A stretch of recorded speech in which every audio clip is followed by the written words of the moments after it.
Então, nós começamos aí a trabalhar esse tema relacionado à proteção, à efetividade, né, das políticas públicas de proteção ao patrimônio aqui no nosso país. Nós começamos aqui com alguns antecedentes históricos para a gente entender as primeiras visões sobre preservação no país. Essas primeiras visões já começam desde o século XIX, desde a chegada da corte e depois com o processo de independência, essa proposta, né, de criar uma identidade nacional vinda dessa mentalidade do século XIX.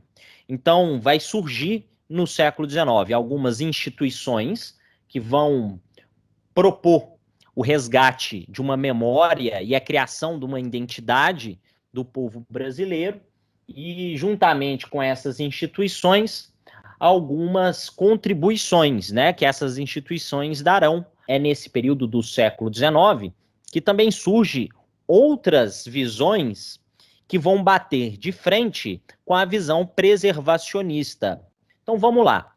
Notem que, como eu disse para vocês, essas instituições que vão surgindo, que vão sendo criadas para afirmar essa identidade nacional, vão ser fundamentais para inaugurar esse pensamento, para inaugurar essa preocupação sobre a preservação do patrimônio cultural. Mas notem, eles não estão falando sobre preservação do patrimônio ainda, mas eles estão falando sobre a construção de uma história nacional, a construção de uma identidade nacional. Então, essa afirmação, ela vai ser bem contundente já em 22, com o processo de independência, mas isso não quer dizer que em momentos anteriores essa afirmação de uma identidade nacional não existia. Eu posso voltar um pouco mais no tempo, no final do século XVIII, com as revoltas emancipacionistas que surgiram aí dentro do período colonial, como é o caso da Inconfidência Mineira, como é o caso da Conjuração Baiana, como é o caso da Conjuração Carioca. Ou seja, essas ações insurgentes, né, do final do século XVIII, que tentam a emancipação, né, do seu território, vão já trazer essa proposta de afirmação de identidade nacional. Mas, voltando então para o cenário do século XIX, essa identidade, essa afirmação da identidade vai se intensificando, tá? Vai se intensificando, como, por exemplo, com a criação dessas instituições, como o Museu Nacional e instituições como o IHGB. O IHGB é um Instituto Histórico e Geográfico Brasileiro. O Instituto Histórico e Geográfico Brasileiro nada mais é do que uma instituição que existe até hoje, que foi criada em 1838, no período das regências, no período da regência de Araújo Lima, Pedro Araújo Lima, e ele foi criado com dois objetivos, tá, pessoal? De construir uma história nacional, e o segundo objetivo seria de dar acesso à educação pública do ensino da história. Então ele surge com essa prerrogativa, né, com esses objetivos de criar uma história do Brasil, coletando e publicando documentos, né, e ao mesmo tempo incentivar o ensino público, o estudo da história. Esse instituto é fundamental, ele vai ser depois patrocinado, incentivado durante o Segundo Império, o Império de Dom Pedro II. Nesse período, Dom Pedro II investe no Instituto, abre espaço no Paço Imperial, no Rio de Janeiro, para alocar uma sala ali do espaço, para ser uma sala desse Paço Imperial ser do Instituto Histórico e Geográfico Brasileiro. Depois, futuramente, outros institutos históricos e geográficos vão ser criados em alguns estados, como, por exemplo, em São Paulo, em Minas Gerais, e, juntamente com o Instituto, o próprio Museu Nacional vai ser também uma outra instituição que vai trazer, então, defender essa memória essa memória brasileira. Agora, em contrapartida, em uma visão contrária, há também no Brasil uma tentativa por parte de uma elite, principalmente uma elite aburguesada, vamos dizer assim, uma tentativa de eliminar os resquícios do atraso, entre aspas, né? De um atraso que foi imposto ao modo de vida do brasileiro. Ou seja, aquele atraso do modo de vida colonial, da arquitetura colonial, das artes do período colonial, daquela organização social do período colonial, deve ser rompido, ok? Ou seja, eles estão querendo mostrar aqui para a gente que há, a partir aqui do século XIX, uma necessidade de criar um Brasil moderno, um Brasil que vai importar um modo de vida europeu, um Brasil que vai importar um modo de vida excepcionalmente francês, pessoal, francês. Então, notem que há uma necessidade de modernização do país. E nessa necessidade de modernização, há um efeito, portanto, contrário à prerrogativa dos institutos históricos geográficos, do Museu Nacional, dessas instituições, de manter uma memória brasileira. Então, pessoal, olha, existe aqui uma visão dicotômica, que em um lado, aqueles que defendem, de outro, um processo de modernização. Então, essa visão de modernização nacional vai trazer novos prédios com estilos diversos, principalmente voltados para o neoclássico no período imperial, e construções posteriormente ecléticas, sobrepondo as construções antigas de origem colonial. Então, já no século XIX, há uma destruição contundente, em grande quantidade, de construções coloniais para a modernização do país, principalmente nas grandes cidades. Bom, com a proclamação da República no final do século XIX, em 1889, o Instituto Histórico-Geográfico ainda existente, como eu disse, existe até hoje.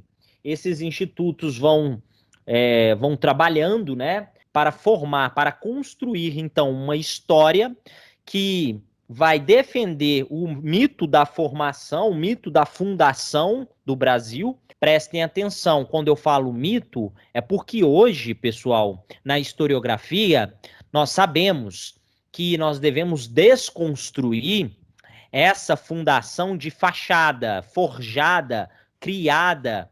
Ora, essa chegada dos portugueses não foi tão glamurosa como nós encontramos em alguns relatos e livros de história.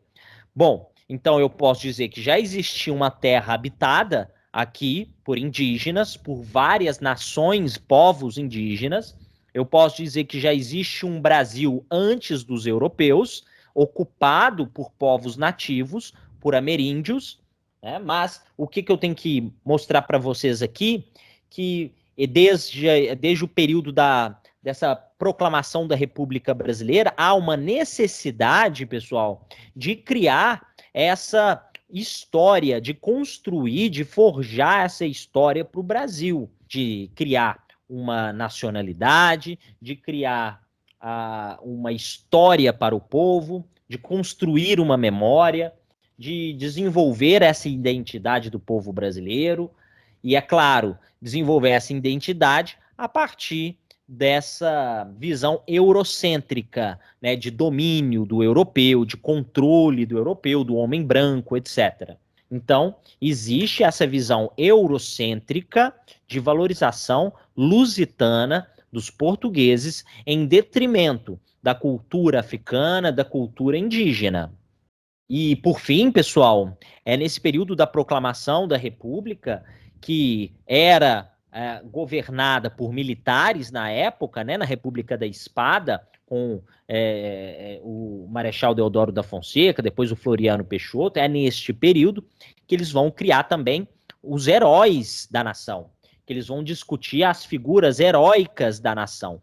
Dentre esses heróis, o que se tem mais destaque seria o Tiradentes. Então, a figura de Tiradentes, esquecida, uma figura não mais tão lembrada, ela vai ser retomada e vai ser colocada em um palanque, em um pedestal, em um pódio, né? Então, essa personalidade, ou melhor, essa personagem que eles criaram de Tiradentes vai ser o herói nacional, empossado, né, como herói nacional.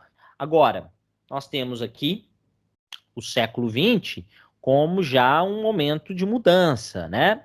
Mas preste atenção, mudanças que vão bater de frente com a modernização contínua do país, ok? Com a modernização que é eminente e evidente, principalmente nas cidades de São Paulo e Rio de Janeiro. No século XX, no início do século XX, várias reformas urbanas em cidades como Rio de Janeiro e São Paulo ocorreram. Reformas sanitaristas, de saneamento dessas cidades, como, por exemplo, alargamento das vias, né, destruição de prédios antigos. Essa modernização ela tinha um propósito. E no Rio de Janeiro, excepcionalmente, em 1904 até 1906, mais ou menos, o prefeito do Rio, o Pereira Passos, que era também engenheiro, ele vai propor um plano de modernização e de saneamento do Rio de Janeiro aos moldes do plano que foi executado na cidade de Paris. Olha só, novamente, essa relação estreita do modo de vida francês com o nosso modo de vida. É claro, a França sempre foi modelo de padrões de comportamento, de desenvolvimento de pensamento, de revoluções, etc. Então, é claro, o Brasil se espelha na França em vários quesitos, dentre esses quesitos, o processo de modernização.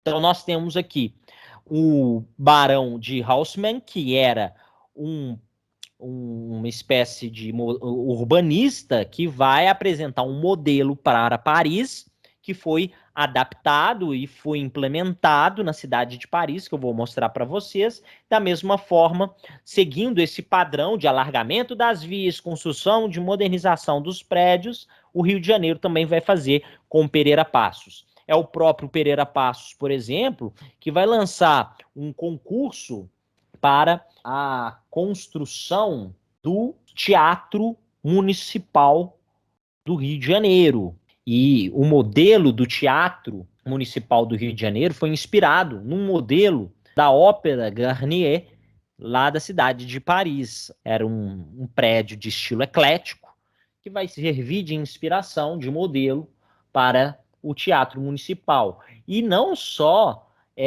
a ópera, mas outras construções parisienses, francesas, né? A arquitetura francesa vai ser muito evidente aqui no país.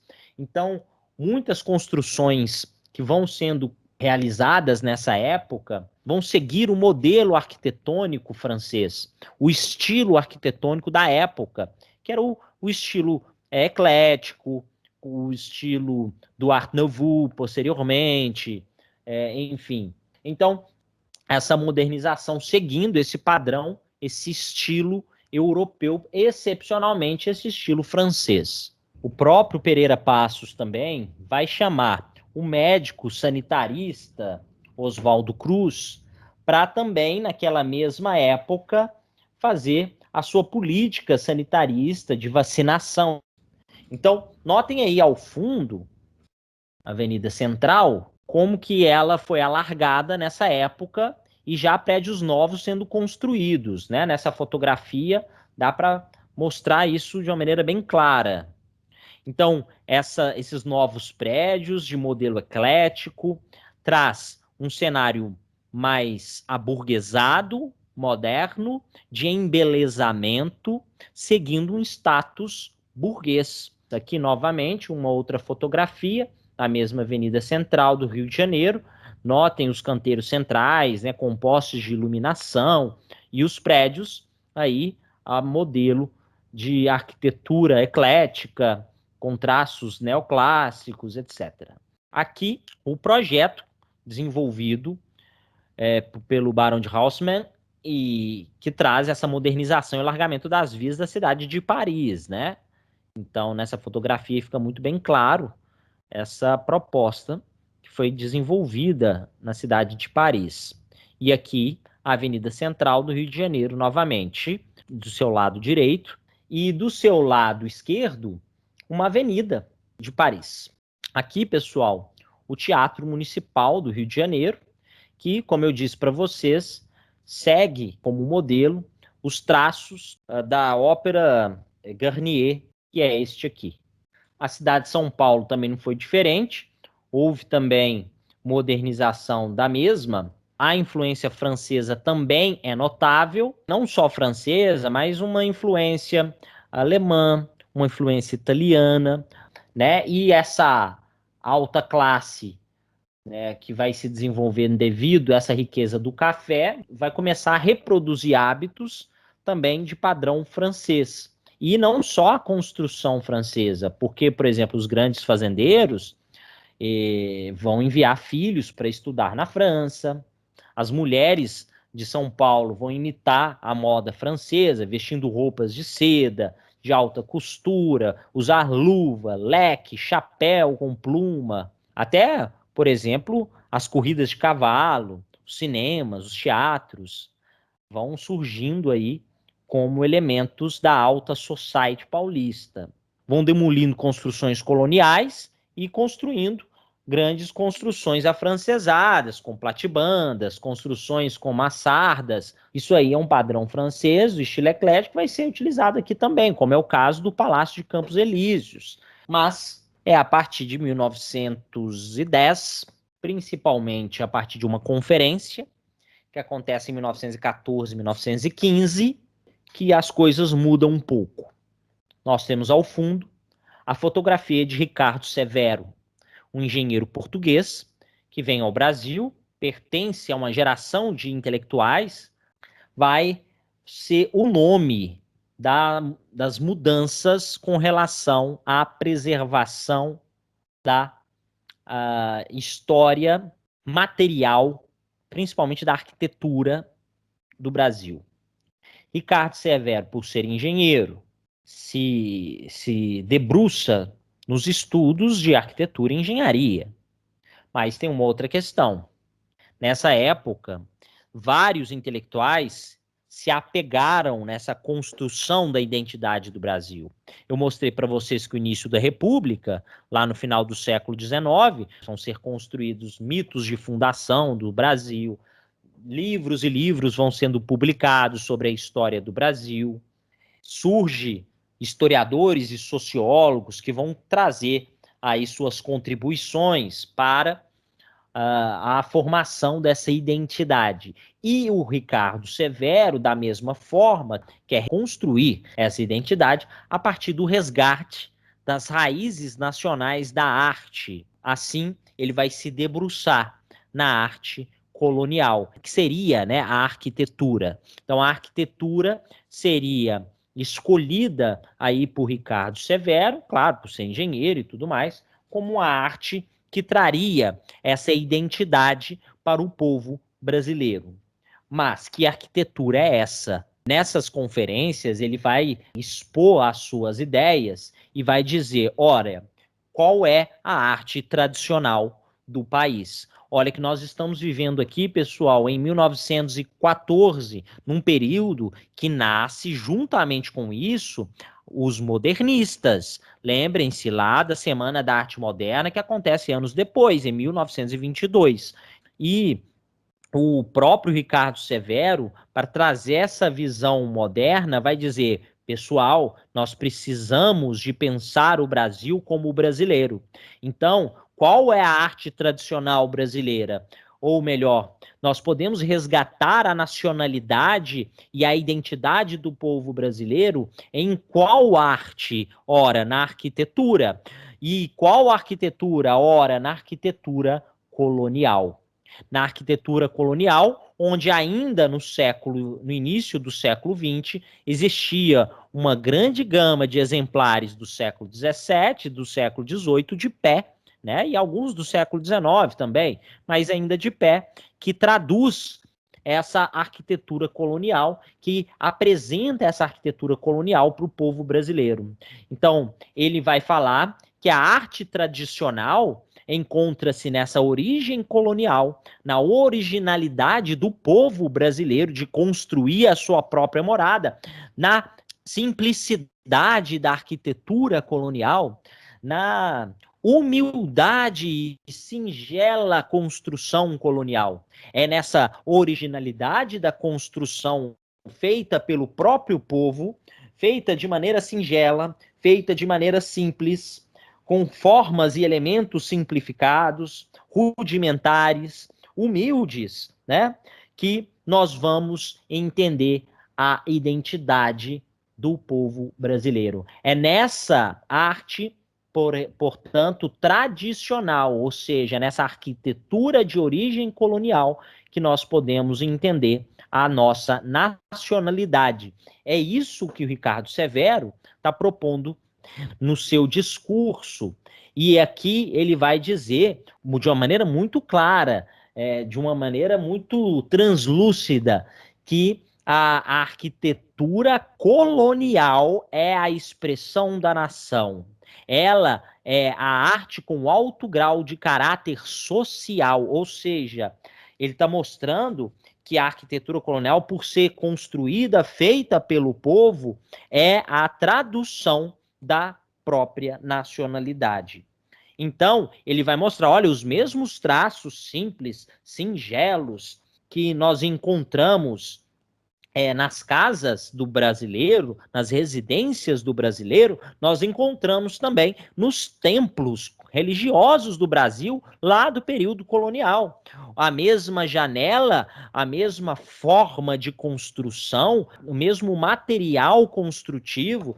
Ou seja, não existe esplendor. Ele até fala dessa construção jesuítica singela, simples, que traduz a religiosidade cristã. E é claro, como eu disse para vocês, ele vai falar isso mostrando exemplares que estão de pé até hoje da arquitetura do século XVII, do século XVIII, ou seja, dessa arquitetura colonial, que é nada mais, nada menos, para Ricardo Severo, que uma arquitetura de origem ibérica. Uma arquitetura que traz esse traço da colonização do português. Então, a casa térrea, o sobrado, a construção de uma igreja aqui no Brasil, é claro, tem a sua originalidade, porque utiliza elementos daqui que foram desenvolvidos aqui, usam a pedra daqui, a cal daqui, o barro daqui, as madeiras daqui do Brasil, tem uma adaptação ou outra aqui ou acolá, mas o padrão construtivo da arquitetura colonial, a grosso modo, é de origem portuguesa. Então ele está mostrando para nós que essa arquitetura colonial ela tem uma forte influência da arquitetura ibérica. Ela se origina na colonização portuguesa. Então essas formas rudimentares que nós encontramos na arquitetura colonial aqui são as mesmas formas rudimentares da arquitetura portuguesa, associada àquelas correntes migratórias que existiam ali na Península Ibérica, de civilizações distintas, de mouros, de bárbaros que viveram naquela região, e na combinação dessas culturas surge uma arquitetura ibérica que é depois transplantada para o Brasil. A arte tradicional, que é igual à arquitetura colonial, não se encontra na arte elementos indígenas. Ele cria aqui no seu discurso uma supervalorização dessa ascendência lusitana, portuguesa, em detrimento das contribuições indígena e dos negros. Para os indígenas ainda ele fala um pouquinho. Ele fala que a produção da arte indígena está relacionada às artes menores, Ou seja, há uma presença da arte indígena, mas essa é uma arte decorativa, estranha e exótica, tanto quanto uma peça da arte chinesa ou japonesa. Ele faz até uma comparação de peças indígenas com peças orientais para adornar, para decorar as casas dos brasileiros. Ou seja, há um distanciamento aqui da visão dele com a contribuição de negros e indígenas na arquitetura e nas artes em geral. Vamos lá, ele vai dizer, olha, os indígenas, tudo bem, uma arte decorativa, uma arte menor, mas essa não corresponde à arte tradicional, ela não corresponde a essa arte que garante a identidade, o traço brasileiro. O traço brasileiro se encontra na arte, ou melhor, na arquitetura que é lusitana. Ou seja, a origem está no coração da Península Ibérica. Bom, o Ricardo Severo, ele vai receber também contribuições de pessoas que vão ajudar a ele no desenvolvimento de desenhos sobre casas coloniais, mostrar elementos das casas coloniais, como, por exemplo, o José Wash Rodrigues. O José Wash Rodrigues, pessoal, é um dos nossos maiores ilustradores históricos, porque ele ilustra, ele desenha, ele faz croquis de fachadas coloniais, de modelos de cobertura, de modelos de janela, de aberturas, beirais, né? Nos modelos de beirais, modelos das coberturas, das cimalhas, enfim. Ele escreve até um livro, eu tenho ele aqui, né? Na verdade, não é escreve, ele desenha, né? Um livro de desenho, um documentário, um documentário arquitetônico que ele faz. Na verdade, é um inventário que foi publicado em 1974 de várias estampas que ele faz sobre a arquitetura colonial. O Ricardo Severo, como o Ash Rodrigues, entre outros, né, eles vão contribuir para a valorização dessa arquitetura colonial, que vai passar a ocupar um local de prestígio a partir de 1920, mais ou menos. Ela vai ocupando aí um local de prestígio, tanto é que surge até no Brasil o chamado neocolonial, né, que seria um estilo arquitetônico que vem para defender essa nacionalização da arquitetura brasileira e contrariar, ir contra essa arquitetura estrangeirista, né? Por exemplo, o próprio Ricardo Severo vai criticar e muito a presença dessa arquitetura eclética, dessa arquitetura afrancesada aqui no Brasil, que isso não traz identidade. E a substituição da colonial por essa arquitetura trouxe um rompimento, né? E eles vão criticar muito essas construções ecléticas, esse excesso de ornamentação, esse excesso decorativo, né, da arquitetura eclética, e que também não traz nenhum tipo de relação com a nossa identidade. Ou seja, essa identidade é da França, não é do Brasil. O Brasil ele tem que retomar as suas origens, retomar essa arquitetura colonial a partir do estilo colonial. Então, muitos vão começar, pessoal, a estudar cidades coloniais, os elementos da arquitetura religiosa, da arquitetura civil, da arquitetura residencial, da arquitetura militar no Brasil do período colonial, como, por exemplo, viagens que foram patrocinadas pela Sociedade Brasileira das Belas Artes, da Escola Politécnica de São Paulo, viagens que vão ser patrocinadas para onde? Para cidades mineiras, cidades coloniais, para estudar a arquitetura colonial e para trazer subsídio para a construção de uma nova arquitetura nacional, que é a neocolonial aqui no Brasil. Foi nessa época também criado inspetorias estaduais no estado da Bahia e Pernambuco, que foram responsáveis para implementar algumas medidas para defender o patrimônio colonial de Pernambuco e da Bahia. Então, aqui, olha só, já existe essa preocupação do estado da Bahia, do estado de Pernambuco, em conter a destruição, conter a evasão de obras de arte da região. Aqui a figura de uma casa. a Casa Lusa, essa é a fachada principal da Casa Lusa, que é uma casa neocolonial, construída nessa época aí, de 1920, 1918, uma coisa assim. Então, notem aí, ela traz elementos coloniais, né? A cobertura, as janelas, o beiral encaixorrada, né? Então, existe aí uma estrutura que é de valorização da arquitetura colonial.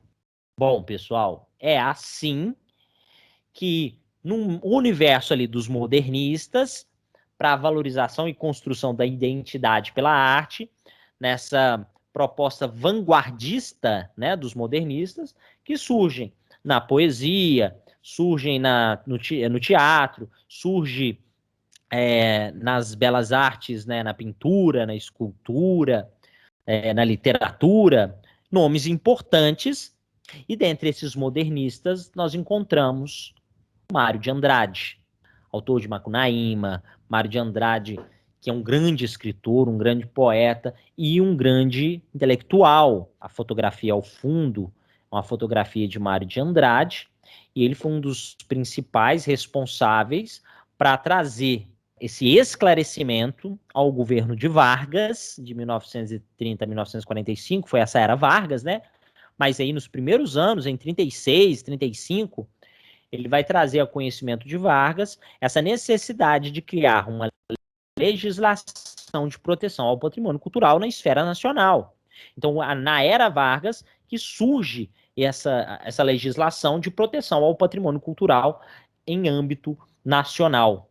Então, essa vai surgindo aí políticas públicas histórico-patrimoniais durante a era Vargas. Excepcionalmente, algumas coisas vão acontecer que são importantes, como, por exemplo, a cidade de Ouro Preto vai ser considerado monumento nacional já em 33. Em 35, 36, o Mário de Andrade ele vai fazer um anteprojeto para elaborar um órgão com uma lei regulamentadora para a proteção do patrimônio aqui no Brasil, e essa lei vai ser criado, o órgão vai ser criado em 36, mas ainda não tinha sido regulamentado. Ele vai ser regulamentado e vai passar a funcionar mesmo só em 37, com o decreto-lei número 25, que é um decreto federal, né, de 1937, que regulamenta a criação do SFAM, ou pode falar também CEFAM, tá, pessoal? Ou CEFAM ou SFAM, que é a Secretaria de Patrimônio Histórico e Artístico Nacional, que estava ligada ao Ministério da Educação e Saúde. Na época, o ministro era o Gustavo Campanema.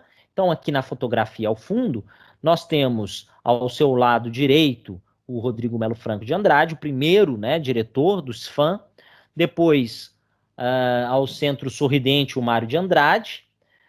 Depois, lá ao fundo, nós temos o Antônio Bento.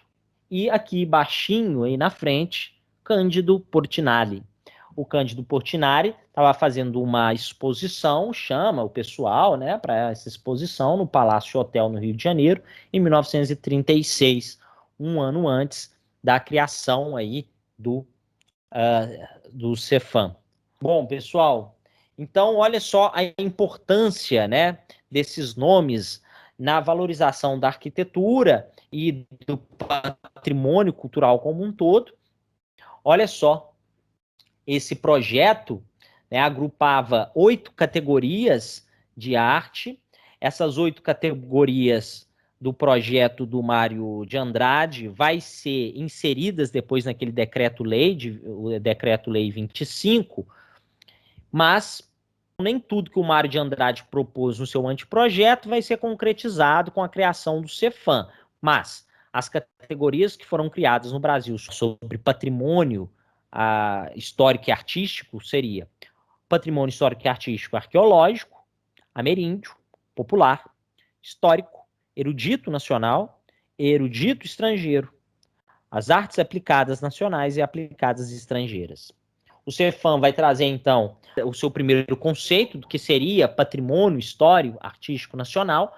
Preste atenção, aqui o conceito ainda não é patrimônio cultural, mas patrimônio histórico e artístico nacional, né? Esse patrimônio seria o conjunto dos bens móveis e imóveis que são existentes no país e cuja conservação seja de interesse público, quer por sua vinculação a fatos memoráveis da história do Brasil, quer por seu excepcional valor arqueológico ou etnográfico, bibliográfico ou artístico. Notem que a palavra público está aí bem destacada. O interesse público e não privado.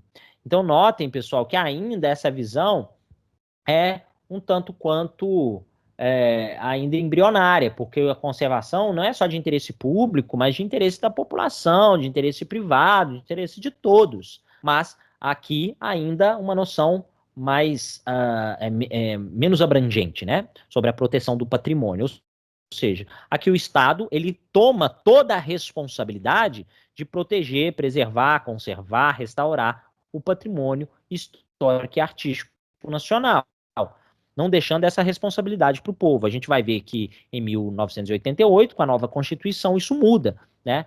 Não só o interesse público, mas o interesse de todos. A cidade de Ouro Preto altamente valorizada, e não só a cidade de Ouro Preto, mas outras cidades que vão ser também estudadas e pontuadas aqui em Minas Gerais. Então, Minas Gerais vai ser o primeiro local de experiência da proteção do patrimônio nacional. Então, cidades como Ouro Preto, Congonhas, Sabará, Mariana, Diamantina, Tiradentes, vão ser cidades estudadas e ao mesmo tempo, valorizadas pelo Cefam. Notem que todas as cidades que eu falei são de patrimônio cultural que traz traços coloniais ou da arquitetura barroca do século XVIII, né? Aqui nós temos o Decreto-Lei 25, né, de 1937, que institui o tombamento como um instrumento que é utilizado para quê, pessoal? Para oficializar, para reconhecer e para proteger o patrimônio cultural. Então, a ideia de tombamento já existe desde a criação do Cefam, juntamente com esse decreto. E é neste decreto que eles vão mostrar o que é um tombamento, como é feito um tombamento, como pode ser feito um tombamento. Tombamento é esse instrumento que não só pode ser utilizado pela União, né, pela federação, mas pelos estados e pelos municípios que querem proteger o seu patrimônio cultural. Bom, mas o que é tombamento? É esse instrumento jurídico, ou seja, está na lei, no decreto 25, que é utilizado para proteger o bem móvel, o bem imóvel de interesse cultural, seja esse interesse local, estadual ou interesse da União, interesse federal. Esse interesse cultural, então, ele pode ser descentralizado, né, dividido nessas três esferas. Tombar um bem significa registrá-lo para proteger esse bem de qualquer tipo de ameaça, seja descaracterização, seja demolição. E aí, para a gente entender o tombamento, pessoal, desde lá de 1937, eles trazem alguns pontos que são importantes. Por exemplo, um imóvel que é tombado, primeiro ele tem que ser reconhecido, conhecido, estudado a fundo. Existe uma sistemática, né, uma metodologia para você conhecer o imóvel. No caso, a gente está falando de imóvel, mas o patrimônio cultural, né? Móvel ou imóvel. Então, por exemplo, existe toda uma sistemática para colher informações e para montar o chamado dossiê de tombamento. O dossiê de tombamento nada mais é do que esse resultado do estudo e da sistematização das informações a partir desse interesse que a gente tem sobre um patrimônio imóvel ou imóvel. Então, você monta o dossiê de tombamento daquele bem, além de montar o dossiê de tombamento, ele ainda tem que encontrar-se no livro de tombo. Naquela época, pessoal, o Cefam apresenta aí conjuntos de livros de tombo na instância federal. E esses conjuntos de livros de tombo são, da mesma forma, aplicados hoje, tá? Em instância estadual e municipal. Portanto, os livros de tombo são o livro de tombo arqueológico, etnográfico paisagístico, o livro de tombo das belas artes, o livro de tombo histórico e o das artes aplicadas, tá certo? Imaginem que esses livros de tombo é um livro de registro, onde ali você registra de uma maneira resumida aquele patrimônio que está sendo tombado. Além do livro de tombo, além desse registro, ainda existe o dossiê, que é esse documento que tem o objetivo de oferecer aí uma análise, mostra também os recursos que são necessários para promover a manutenção, a conservação ou a restauração daquele bem. Além dos livros de tombo hoje, nós temos também os livros de registro, né? Porque Nessa época, pessoal, ainda não havia discussão sobre bem imaterial. Hoje a gente já bem sabe que existe. A partir de 2000, nós temos um decreto que foi criado com a iniciativa dos bens imateriais, né, serem protegidos também. E a proteção do bem imaterial vem pelo livro de registro e não livro de tombo. Então você não tomba bem imaterial. Ah, eu tenho um congado na minha cidade, Pedro. Esse congado ele é registrado como um patrimônio imaterial. Ele não é tombado, tá certo? Bom, aí eu tenho, por exemplo, o Santuário de Bom Jesus de Matosinhos, na cidade de Congonhas. Foi tombado em 1941 pelo Cefam. Depois vai virar patrimônio mundial da Unesco, né? O santuário que traz uma arquitetura belíssima, que traz esculturas de Aleijadinho, feitas em pedra sabão, que são belíssimas, né? Os Passos de Cristo, nessas 6 capelas que ele constrói, né? E as esculturas feitas em tamanho real, de madeira, foram pintadas por Ataíde. Então, assim, é algo fantástico, né? O Santuário de Bom Jesus Matosinhos, que foi tombado. Então, o tombamento pode acontecer dessa forma, né? Ou de um conjunto, ou de um imóvel, ou de um bem imóvel, etc. E olha, ele pode ser voluntário, por exemplo, você é dono de uma casa e por seu consentimento, porque você quer que a sua casa seja tombada, você solicita esse tombamento. Ou seja, você é dono de uma casa colonial antiga, ora, você pode solicitar na sua cidade, talvez o Conselho de Patrimônio, falando que você quer que sua casa seja tombada. A ideia de tombamento não acarreta, pessoal, você perder a propriedade. A propriedade continua sendo sua. É claro que vai existir restrições. Tem pessoas que não gostam, pessoas que não compreendem a valorização pelo tombamento, mas a ideia do tombamento não acarreta a perda da propriedade, né? E pelo contrário, a sua propriedade ela tem que ser mantida porque ela passa a ser de interesse público, não mais só privado. Mas se você é dono de um bem privado, que é importante para a comunidade em geral, e você não solicita ou não quer, né, que o seu bem seja tombado, de toda forma, ele pode ser tombado de maneira compulsória, tá? Mas preste atenção, apesar do tombamento ser esse instrumento jurídico que é previsto em lei, só o tombamento isoladamente não garante, pessoal, a preservação, não garante a manutenção do bem cultural, não garante a sobrevivência do bem cultural. Existem demolições em bens tombados, os bens tombados podem ser esquecidos pelo poder público, pelos cidadãos, e eles vão deteriorando aos poucos, né? Eles não são mantidos, eles não são colocados em uso. Então, tudo isso tem que ser discutido. Um bem que é tombado, ele tem que ser utilizado, porque o uso garante a manutenção, e o uso adequado, é claro, né? Com atividades adequadas, porque aquele bem consegue cumprir, né, como função. Então, isso aí é muito importante para a gente entender que somente o instrumento de tombamento não adianta nada. Só você tombar não necessariamente vai preservar, vai manter aquele bem cultural. Preste atenção, além do tombamento, há, é claro, um esforço de reconhecimento, de ações isoladas e coletivas entre o poder público e a sociedade civil, entre o poder público e o poder privado, para a manutenção, preservação, conservação, a salvaguarda desse bem cultural. E é claro, a educação patrimonial, para mudança de mentalidade. Bom, pessoal, continuando, desde o do início, então, a equipe do Cefam, né, que foi presidida aí por Rodrigo Mello no início, vai começar a desenvolver trabalhos de estudos que vão privilegiar, né, a arquitetura colonial. O próprio urbanista e arquiteto Lúcio Costa vai chefiar um grupo de pessoas para selecionar bens que são considerados patrimônios da nação para serem restaurados, revitalizados e protegidos, né, por meio do instrumento de tombamento.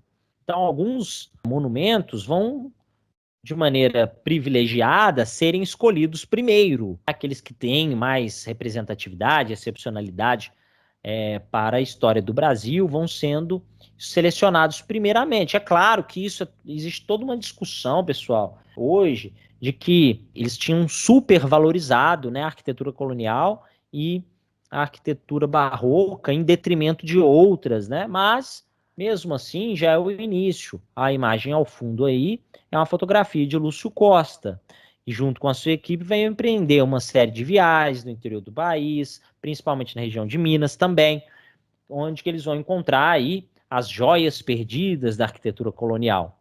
Então aqui, pessoal, eles vão começar a fazer o quê?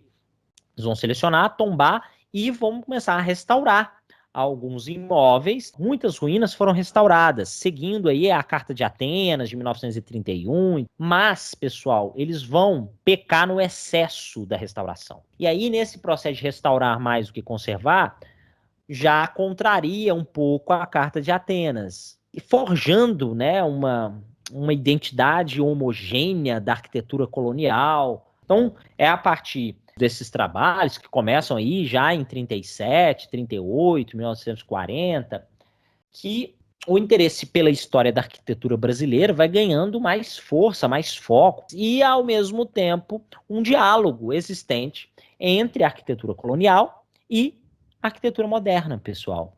Eles vão fazer um paralelo da arquitetura colonial com a arquitetura com o movimento moderno, com a arquitetura modernista. Por quê? Porque as duas são funcionais, as duas são racionais, não tem aquele recheio, né, aqueles elementos cheio de elementos na fachada, não, são arquiteturas singelas, simples, funcionais. Então eu posso dizer que existe essa contribuição, essa relação, esse diálogo estreito entre o movimento modernista no Brasil e essa defesa inicial, né, da arquitetura colonial.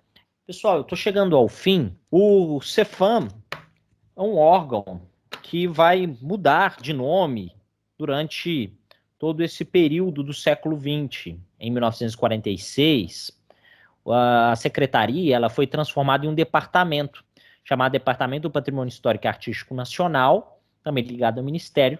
Mas, em 1970, período da ditadura militar, esse departamento vai ser elevado a Instituto do Patrimônio Histórico e Artístico Nacional.